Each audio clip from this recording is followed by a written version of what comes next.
Okay, guys, welcome back to the Fitness Force podcast for another episode today. Hope you're all doing well.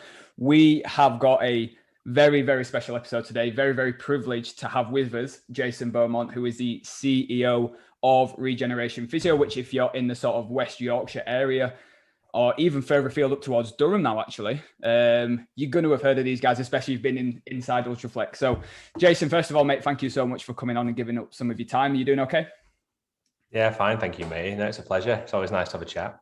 Yeah, I'm looking forward to this because I was really wanting to get, obviously with your, and we'll go into it, but with your wealth of experience and knowledge, and you've got the angle of coming from a physio perspective on this, it's going to be really, really interesting to get sort of your thoughts on how things currently are in the fitness industry, and what you think needs debunking or some common myths that need debunking. But before we get into that, do you just want to give a bit of an introduction to yourself for anyone who doesn't know you, mate? Yeah, of course. So I'm the, I suppose, founder and CEO of Regen Physio, or formerly Regeneration Physiotherapy. We've got, I suppose, 12 sites now in a private hospital, but my personal journey, never great at sport, like good, but, amateur good. So no careers there, but love sport. So chose a physio path, qualified about 14 years ago now. And then I've built a career from each stepping stone. This is something we advise to all of them. So I wanted to get to the Olympics. So I just reverse engineered that pathway and I followed it through. So I worked in professional football, amateur rugby. Then I got into the contractor list for EIS. Then from there, I managed to do professional squash, go around the world with those. Then I got a job with GB Swimming. So I was the GB Swimming Physio for North England in Leeds. I then worked with England Rugby League. So I set up the England Women's Medical Team for Rugby League, did their World Cup in 2013. I then got the opportunity to work with Paralympic table tennis, and I stayed with them until 2018. And I did the 2016 Paralympic Games in Rio. That was cool. And then I've had kids and stuff. I'm getting old now. So that changed a lot for me. I did a really fantastic course at the Institute of Sport called the RP5, which is a reflective practice course. And it helped me understand that the chip on my shoulder that had always wanted me to drive to get to the top of my profession, I suppose, I kind of achieved that. And actually, I want to take my path in a different direction. So I now work non-clinically. So although I was, I suppose, a head physio in Team GB, and I worked under people like Ian Horsley, who's the shoulder guy for Team GB, and Lee Harrington, who's the knee guy for Team GB, and Ian Gatt, who's Anthony Joshua's physio. He was my boss because I worked for GB Boxing. So I've done loads of stuff. You've been around, haven't you? Yeah, and it's all about like getting mentors. And so I've had a really blessed opportunity, and I've managed to kind of push through on all those opportunities. And now what we're building, I suppose, with Regen is I've now stepped back into a non-clinical role where I'll support our staff with complex patients, but also try and do a lot of teaching and try and build the culture of a clinic that anyone could see any therapist and still get the best outcome because we work as a team. So I'm all about the cultural development of the business now. Yeah.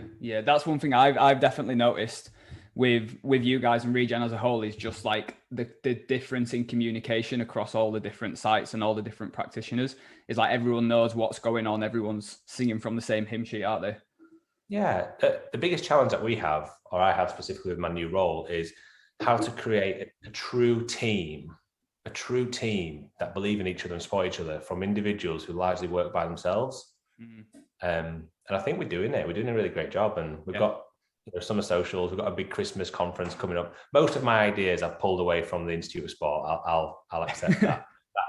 That is the gold standard, and we're trying to create that in the private sector. So that's the thing. If it works, you just replicate it, don't you? Yeah, it's great.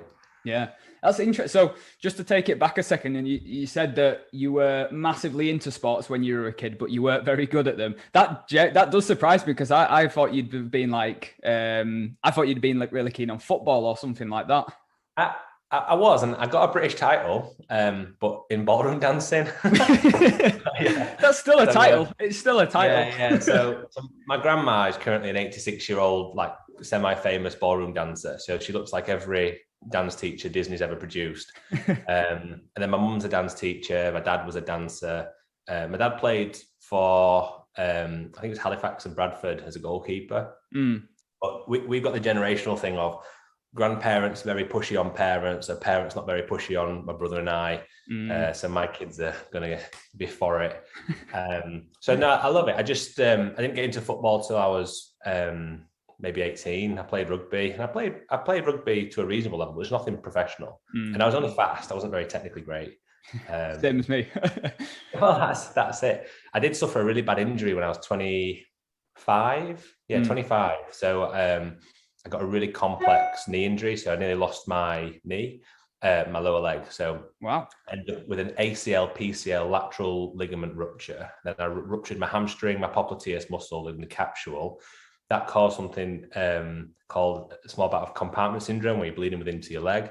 So I had emergency surgery and then another surgery, and I was in crutches and wheelchair for about 6 months, and I had a final surgery to repair the cartilage and everything. I still got a hamstring rupture, and then I got back from that, got back to playing football just with friends, and I dislocated my ankles, and I had an ankle reconstruction on the same leg. And then, but I did manage to get and do an Ironman 2 years ago. So I was going to say it's not held you back too much, has it? So You've still done your I always Ironman. joke, I'm terrible at sport. I'm just really good at rehab. Well, I think it just shows that you're in the right job, doesn't it?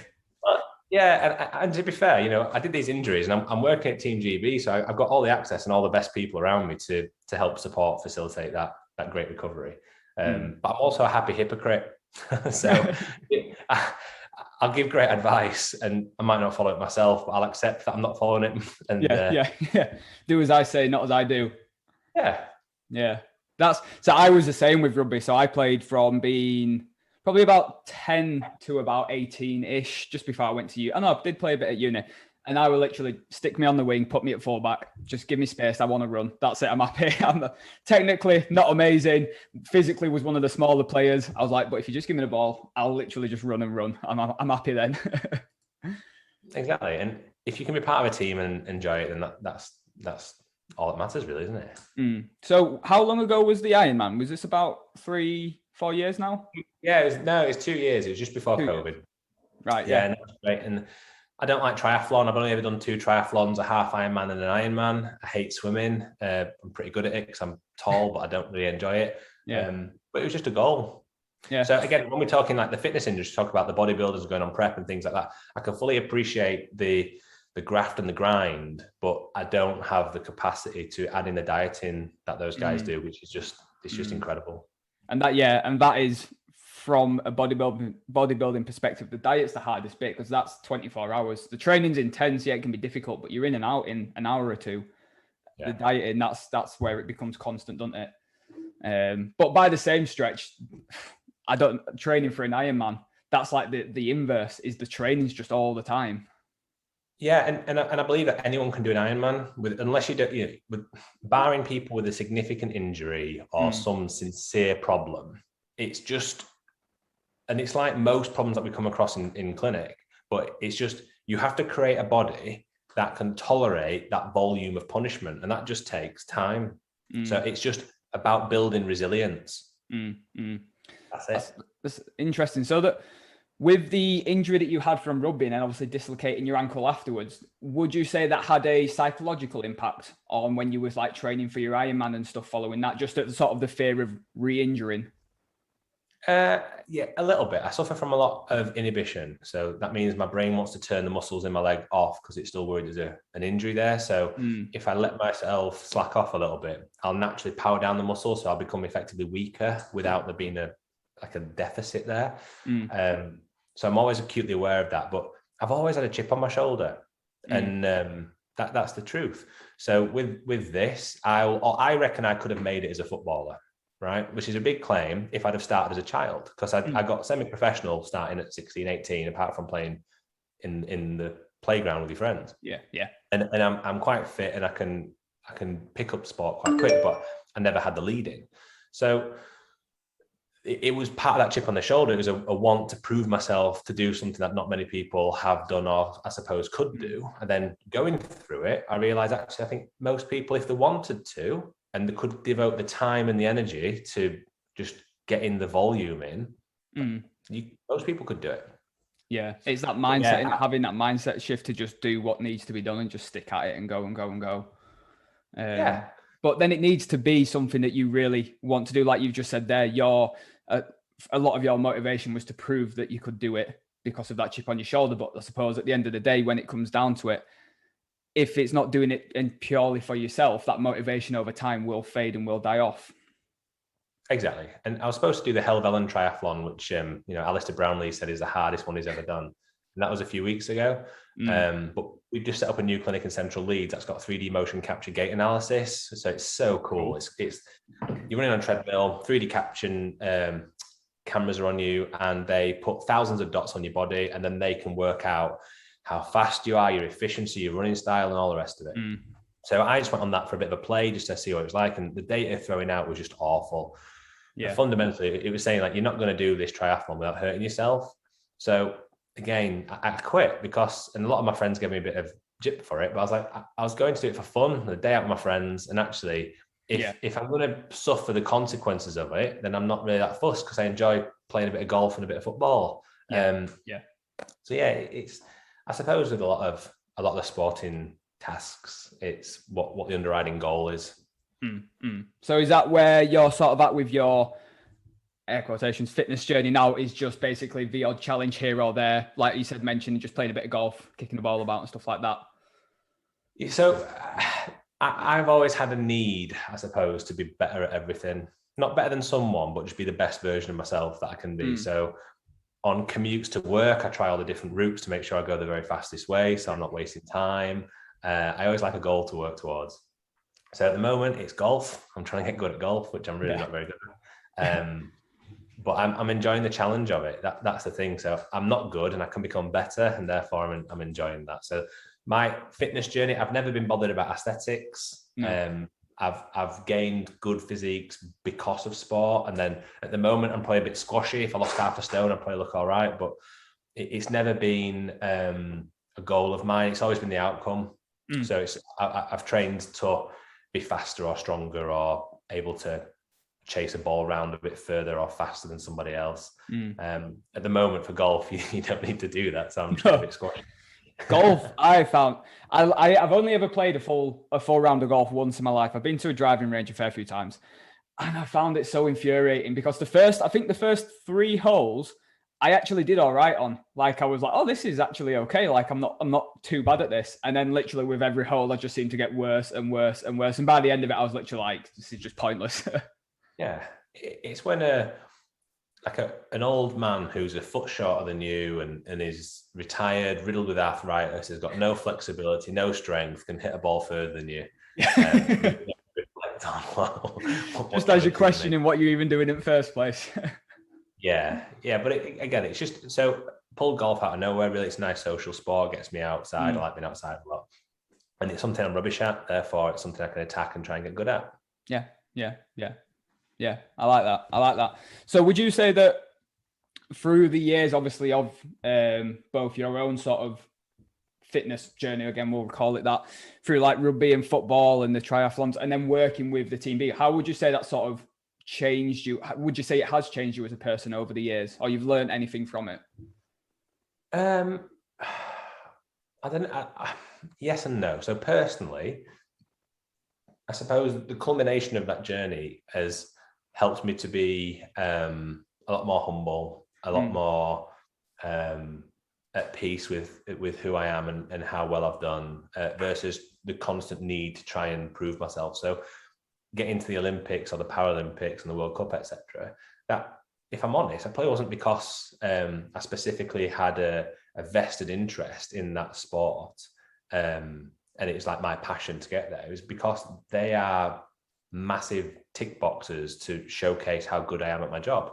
And again, that's all through like a vulnerability. So completing that journey has helped me get rid of that vulnerability. And accept, and that's because I got a lot of great work with the sports psychologists as well, and working in amongst the teams. So yeah, I suppose the sport stuff personally is great, but professionally, what it means is our clinics are embodied with the perspective of goal achievement. So we don't do treatment. So you don't come for a treatment, you come to achieve a goal, and we use treatments to achieve a goal. Yeah. Okay. And because we've always got a goal focus, it creates accountability, and we make accountability with our clients as well. So we'll bring other people in, we'll set timelines, we'll give pure clarity, no wishy-washy, full clarity and understanding, then an expected timeline and a journey to achieve that. You only get that in sport because unless you're accountable, unless you've got the press after you, the coaches after you, other external factors that are always checking on the success of your job, I suppose, that's what keeps you honest and keeps you on it.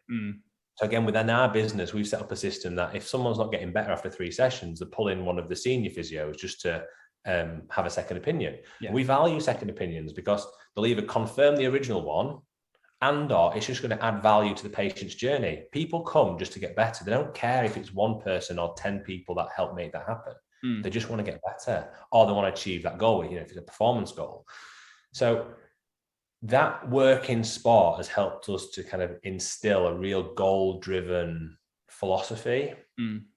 Whereas our industry is quite endemic for people getting sore or a problem, seeking out a treatment option which remedies the symptoms, never gets to the crux of the why. So they end up in a loop. And then I'll get people come and see me and they'll go, "Oh, I've tried physio, it doesn't work." And I was like, it's not a thing. It's exception. It's just an understanding of how things work. It's like saying, "Sorry, mechanic, they're no good, they can't fix cars." Like, well, that mechanic might be not very good with your car, that's all. Doesn't mean mechanics don't fix cars, just from one experience.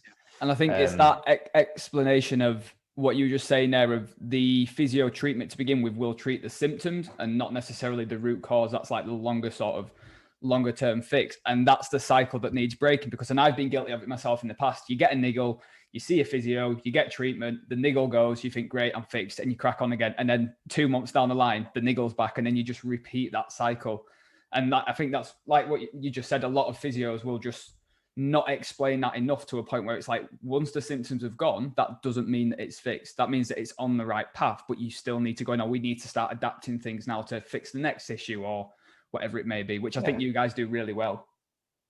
The thing is, when we're working with performance athletes, so the way that I would treat Joe Public, a happy runner or a gardener, etc., would be, we always look at the patient's personal needs first, and then how we can help them achieve that.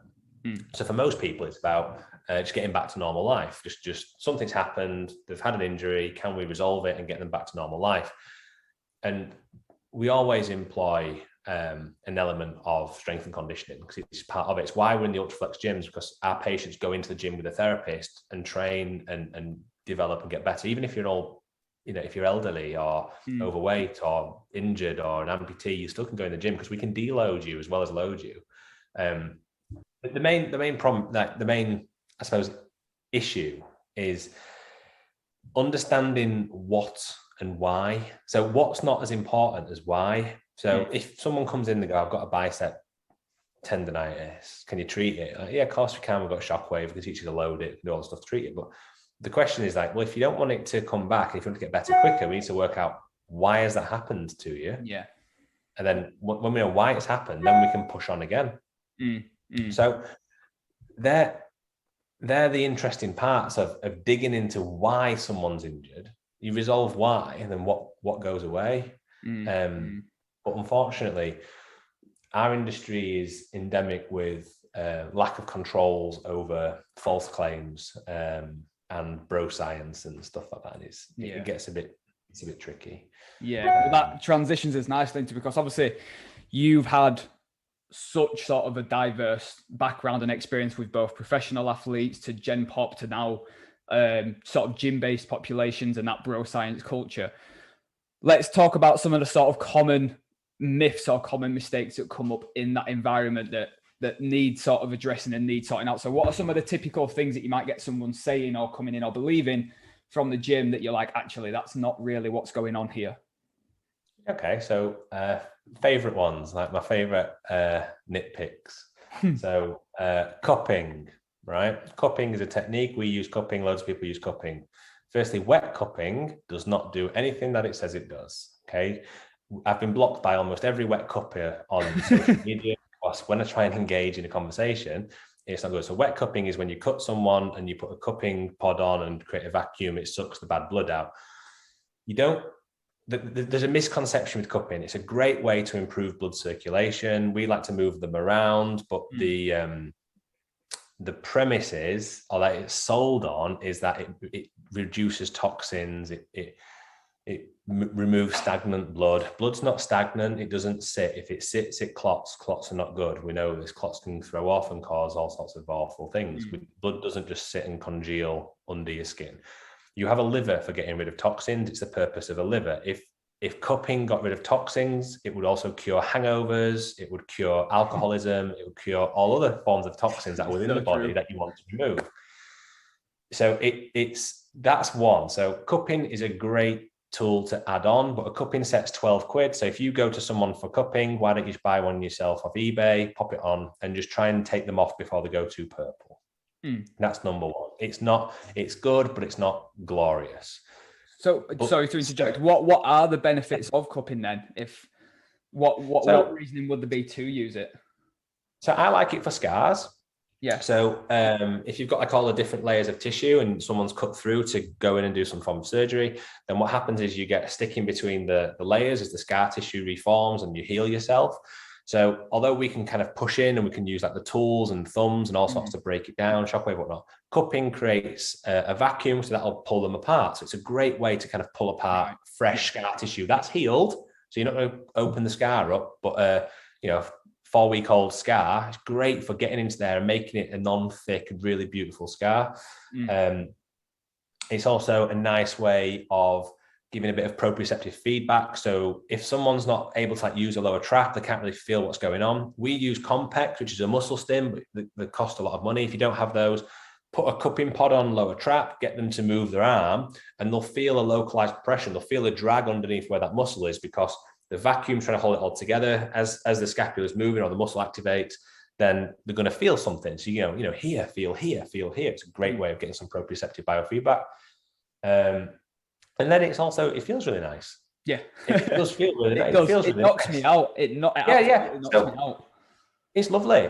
But my point with it is when people try and sell it as a resolver of problems versus a treatment, that's just nice. It's good. It's okay. We use cupping. We've got cupping sets in every clinic. It's something that we advocate, but we'll get patients ring up and go, "Oh, I've got sciatica. Do you do cupping?" And I'm like, "Well, why have you got sciatica?" And also, cupping can't treat sciatica. So, do you want me just to take your money? Because we could do, or should we try and work out why you've got sciatica and then give you the best treatment option for the current issue?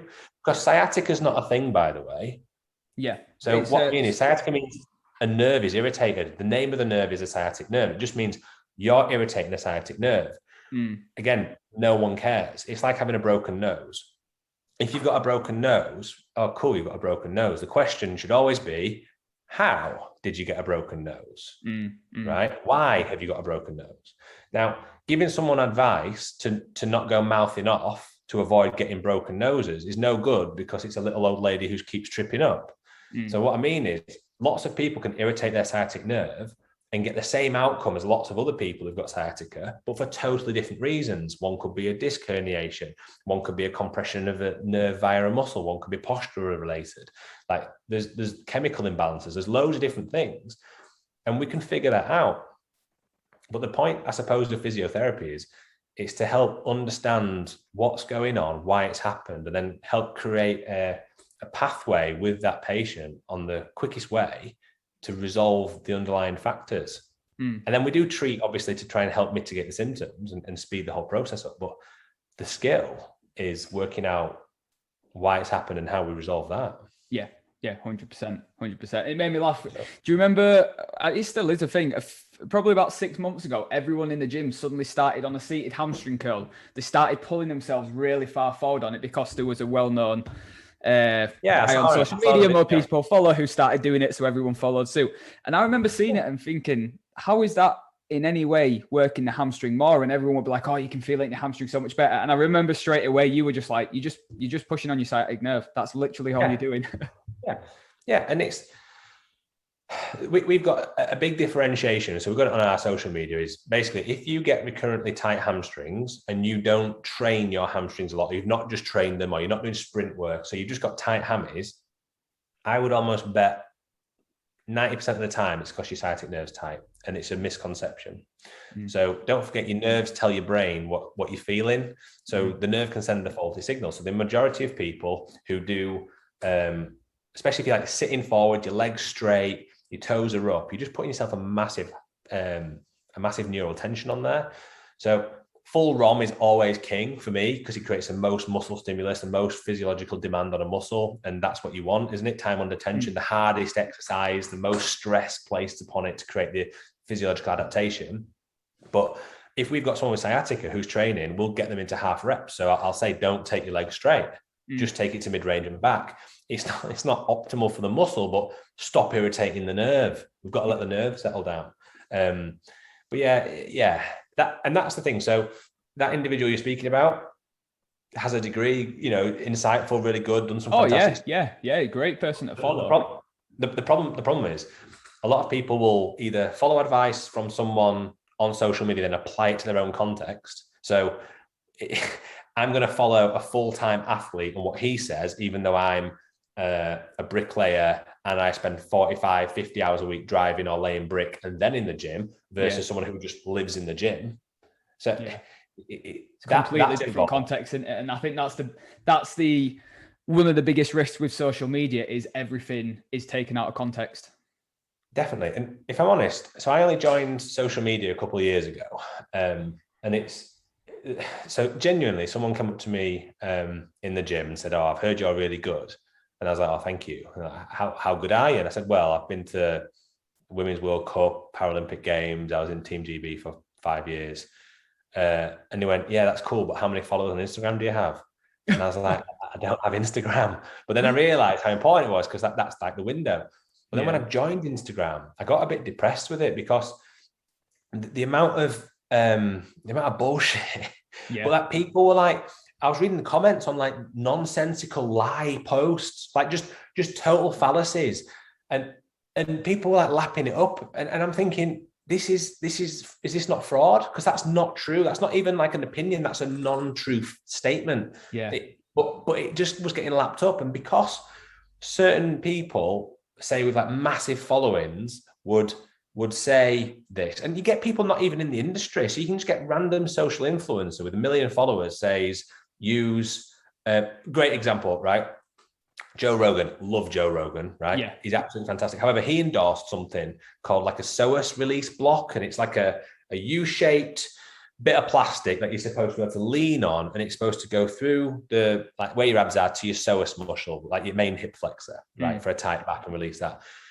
That does not work at all, right? There's not one piece of evidence from any form of studies that can touch the psoas. It's got to go through like 11 inches of abs, of the muscles underneath it, of the fascia, and then through like however much bowel you've got to push through before I can even touch the psoas because it's attached to your spine at the back. So really all it's doing is like squashing your poo. But the point is, Joe Rogan says this thing's amazing. Then everyone laps it up. I'm like, Joe, you are sensational in so many areas, but you do not understand this, that you don't understand biology, but you've endorsed it. So everyone just laps it up. No one questions because of his following. Yeah. And for someone like him as well, who is really into the health and fitness side of things and is from an average standpoint, pretty well sort of informed on a lot of things, you'd expect better, wouldn't you? Big time. I mean, again, I love Joe. I love Joe. I think he's fantastic. I listen to all his stuff. But there was one he was talking about, when a therapist gets in there, like breaks up scar tissue. You don't break up scar tissue, right? So as scar tissue's forming, so from like weeks 1 to 12, you can kind of do stuff with it. So you can break it down, but that's true scar tissue from like tears, ruptures, repairs, surgery. You don't really get like scar tissue from training. That's just DOMS, that's just chemical imbalances and all the rest of it. So when someone's like feeling a knot, it's not really a bit of scar tissue. It's just probably like a little micro overcontracture. But you don't get into them and like break them down. It's bad language. It's you do kind of like help realign muscle fibers, but you're not like breaking down scar tissue. And it's when people have got like historical scar tissue, like, oh, I've had scar tissue in here for years. Like, well, the only way that comes out is with a knife. Like a surgeon needs to chop that out. But again, it's Joe, because Joe's from that, the fighting world, and they love to like get stuck in. So when I worked in rugby, I used to beat the hell out of people because it's what they wanted. Whereas now people think I'm a bit more gentle because I actually don't care what the patient's perception would be. I'm just looking at what the tissue's doing. If I'm trying to get a tissue to release, the last thing I need to do is put them in so much pain, they're fighting me and they're twitching or whatever. Yeah. It's their threshold. So if they can take a load of stimulus without a twitch and just let it, be totally passive, then fine, I'll really get in. But if I'm doing stuff and they're twitching, that's the opposite. If I'm trying to get a muscle to relax, I'm trying to work with it.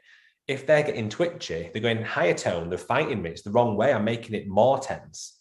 So it's not a question of like overpowering it. It's like finding the balance of getting what I want out of that muscle or tendon or whatever I'm trying to achieve. So bruises, if I bruise loads of people, and I'd apologize for it. So if I leave a patient with a bruise, I've gone too hard, because a bruise is a bleed and you have to heal from a bleed. You don't get better circulation from bruising. That's like having a great capillary or like a hydroponics network, and then like flooding the area, like smashing it all up. It's like smashing the tap off your bath and saying, "Oh, it fills the bath up better." It makes a massive mess. So the bath's designed to do a really good job. So don't break the system. Yeah. So again, but perception in there is bad. So that, I suppose, like coming right back around to like things in the gym. One is you need to get stuck in and really make it hard. You don't. What's the outcome? Some stuff I'll hurt you and I'll say, "I'm really sorry, this is going to hurt. I don't mean to, but this is going to be a very painful thing to do to you." But most things you have to think about the outcome. So if someone's come in for some soft tissue work because they're tight in the sore, then their threshold is their own threshold. Everyone has a different perception of pain. Little old ladies can probably tolerate more pain than like massive male bodybuilders, because men and women at different stages of life are different. So it depends on finding their threshold versus, get right into it. When it hurts me, it really helps. You're like, that is just therapy. So that is what your brain wants, because of your belief system that's going to do more help. You're telling yourself that it's going to do more good. Yeah. Whereas it's not going to make any difference, like physiologically. If I cause you more damage, why is that better? So if you're damaged and I'm going to cause you more damage, people say, "Oh yeah, but that makes it heal quicker." This is good damage. You got to heal the damage I've just done, and then heal the problem still. And your body's always trying to heal itself. And our job is to try and like get other stuff out of the way so it can heal itself as quickly as possible. Whereas if we're like adding fuel to the fire, it's no good. It's no good. But a big problem that we have, I suppose, in our industry is fighting against those belief systems. Yes. Now, we will always believe that rehab is the key, right? So teaching people to move and be more resilient to their lifestyle. So a lot of problems are stop doing the thing that's causing the pain and you won't have pain, or become resilient to the thing you want to do. So build a body that can tolerate that life you want to live, right? But you can't, it's like saying you've got a car that drives 80 miles on a tank, a rubbish tank, but 80 miles on a tank, and you want to drive 100 miles. You're always going to have a problem. So either don't go as far or improve the capacity. That's it. There isn't a magical one in the middle. And that's just going to be like just keeping you on like the same cycle. So for us, it's building relationships with people to then help them understand that unless you've had trauma, so unless you've been hurt and there was a moment where you're like, shit, if you've developed pain, the life you are living and how you are doing things is the problem. In there, some part of the balance is wrong. If a bodybuilder comes to us with a bicep tendinopathy, the only way they've got bicep tendonitis is their training plan is causing more breakdown of that tendon than their body has had time to repair it and then build it stronger. So the human body responds to trauma. So whether that's training load, you max out, and then your body goes, that was really hard. So next time, as I repair the little bit of damage you've done from that training, I'm going to build it a bit bigger, and we go on. So on our socials, I do one analogy is like a sandcastle, and this applies to tendons, but it applies to everything. So if you are a sandcastle and the waves are the stimulus, like going to the gym, training, running, or whatever's irritating you, if you've got a sandcastle that's relatively stable and a gentle wave comes up, it's probably going to do nothing. So you've got like a nice equilibrium there. Waves aren't enough to bother the sandcastle. But if they come up and you're going to start applying more training, so you go, I'm going to get bigger, I want to build some arms, so I'm going to actually train myself to create a bit of damage to build bigger. So you're going to create a bit of damage, knocks a bit of the wall down, but then as you sleep, the tide goes out, so you get time to rebuild and repair. If you've got sufficient time to react to what's happened, you can rebuild that wall and build a better one. You repeat that cycle, you end up like a fortress of a sandcastle, and the waves can do nothing. And that's how you end up massive or strong or resilient or whatever you want to be.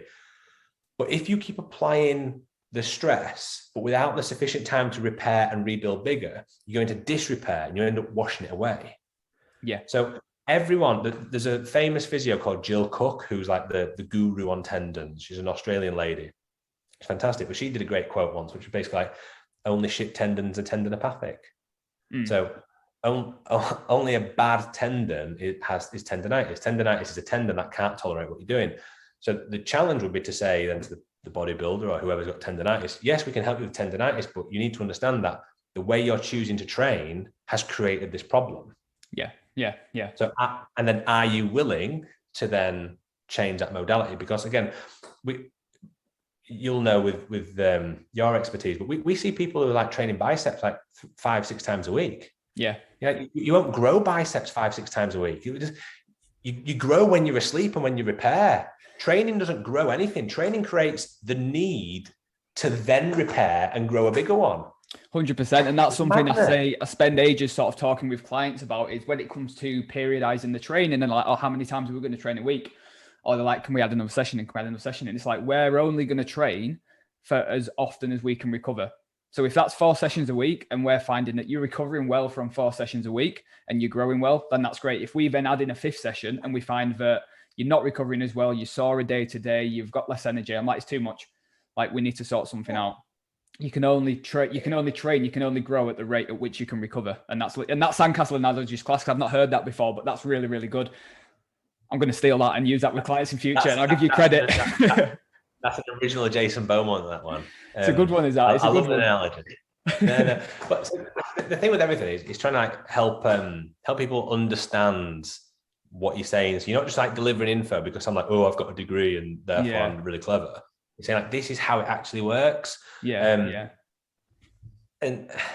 applying it to that human level. There's a lot of transfer from what you were just saying there from a physio point of view to like what I do with a nutrition point of view. So and I used to do it like in my early days, sort of first few years. If someone came to me and they were like, oh, I want to lose a bit of weight, can you do a meal plan? I'd be like, yeah, cool, crack on. I'll make them a meal plan. They'll go away. Then I'll see them 3-4 months later and they'll be like, yeah, it was great. I lost however much, but I've sort of put it back on now. I sort of fell off the plan. And over time I was realizing like, right, just treating that problem of them not having a good diet, it's not working. Like, we need to dig deeper and be like, okay, well, why are you in this problem in the first place? What's going on in your lifestyle that's causing this unwanted weight gain? So now it's a place where if someone wants to, like, I don't do one-off meal plans anymore because they just don't fix anything. Yes, the client themselves, they feel better because they're like, oh, I've got a plan now, I know what I'm doing. But you fast forward a few months down the line and it's just one circle back to square one and then back to square one. And it's like with the physio, like you were saying, it's finding that root cause of, okay, well, why is this a problem in the first place? What's going wrong in the training, in your lifestyle, whatever it is that's leading to this point? Because that's what we need to fix. Definitely. I had a call with I suppose a business colleague, and they were like, oh, but while I've got you, can I just talk about my husband? And I was like, okay. And but like a similar thing, like really well-educated family, both got really high up jobs and stuff like that. But like they're good. I've sent them to see Curtis, who's our physio in York, fantastic, really, really well knowledgeable and practical therapist. And he's achieved within the powerlifting world as well. He's got he's a unit in his yeah. We also works with some of our world's strongest men that we look after and bits and bobs like that. Yeah. But so I said, oh, send your husband in to see Kurt. And then she was saying, oh, he's a bit like, oh, I realize he's a physio. I want to see a chiropractor. I've seen physios. I've got good exercises. And I kind of bit back and said, you don't have good exercises because you're not better. So they're not good exercises at all. And also we can manip like like a chiro. We don't tend to, as physio, we don't do the high velocity minutes because you don't have control. Or I don't believe you have control. But we can minute and like do all the other bits and bobs. But it was that perception of like, oh yeah, I've tried that, it didn't really work. You're like, nah, you gotta go to like the right mindset. So that's where I suppose we excel is helping people on the journey versus just applying treatments. Yeah, definitely. So obviously conscious of time, I don't want to keep you too long because I know you're busy. Just before we go, a couple of quick things. Who then, besides yourself on Instagram with the Regen page, which we'll tag in the footnotes and we'll get to give the actual details for before we finish, who would you say are actually some decent accounts to follow for genuine physio advice or tips and tricks? Adam Meekins, so he's the sport physio. Adam's brilliant, but he's very like a hands-off physio. So he's very much like into rehab and stuff, but he'll throw out there loads and loads and loads of research about basically how most of the stuff we use doesn't work. But it's just a nice, it gives it's not a balanced view. It's like very the polarized side, but he's really informative and loads of research. So Adam Meekins is really good. The physio formula, that's another really good one. Similar thing. In our industry, there's not many that will rail against common perception. So even though research is absolutely panned something, if you say, oh, that's rubbish, you'll lose business. So not many have the bravery to kind of step out and challenge that. So I'd say those two are really good for that. Yeah, awesome. And where can people find you if they want to find you on Instagram? Yes, so on Instagram we're at Regen Physio. Facebook, sorry, it's Regeneration Physiotherapy. We're just going to start relaunching on a Thursday morning, like a free Q&A. So it's normally me. Cool. I'll answer any questions anyone wants. There's no sales in it. It's a nice way for me to spend a Thursday morning answering clinical questions, keep my brain ticking over. Yeah. That's wicked, is that? Nice opportunity if people get second opinions and also call me out and stuff. I'm happy to debate always. Yeah. Definitely. Well, we'll definitely mention that as well so people know where to find you and they know about that live call so they can bring you all the questions and misconceptions as well so you can keep debunking. Jason, before we leave, mate, can you just leave people with something inspirational? So basically, if someone's struggling right now let's say it's in a physio field and they've got a niggle and they don't know what to do, what would be your number one advice to them? Right. So loyalty goes both ways. So people in our industry are extremely loyal to therapists, but if therapists aren't loyal to clients. So if you have an injury, you should be seeing someone. That means that every time you see them, you should be on a step to getting better. So you should see tangible change every time. If that's not the case, seek out help. Look at Google reviews, but try and find therapists that have had a job or currently hold a job where they had accountability. So they've never been able to just keep dishing out the same old stuff and hoping that one day you will change. So expect change, ask questions. Don't do the whole like, oh, we shouldn't ask Google. Ask Google, then ask the therapist. They should be able to really simply explain it to you. Because if they can't explain to you the problem, then they probably don't know themselves. And always try and seek out people who've got either mentorship or access to a network or support.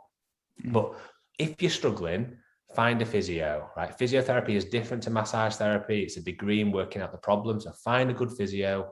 And then if you're not happy with it, seek second opinions. Get second opinions. The beauty of COVID, if there is anything, is that most clinics now offer online. So you can just, even if you want to talk through someone with a specialist, you can get access to specialists without having to travel the country. So don't accept the same treatment every time and one day expecting something to change. If that's been you, find someone else. Yeah, I love that. That's brilliant. That's really good. And I think that resonates really well because that's exactly what you guys deliver in that network as well, is there's so many practitioners that you guys have now on a good level that all as well will have their own little specific niches and do that. There's always a second opinion available. There's always that sort of second pair of eyes. So that's brilliant, Jason. Thank you for that. That's going to be really useful for people. So that is it. Thank you for coming on, Jason, and sharing your time and your knowledge with. I really appreciate it. It was just one long rant from me, wasn't it? Mate, it's invaluable. It's invaluable. It's stuff that people need to know. So thank you very much for doing that. Pleasure.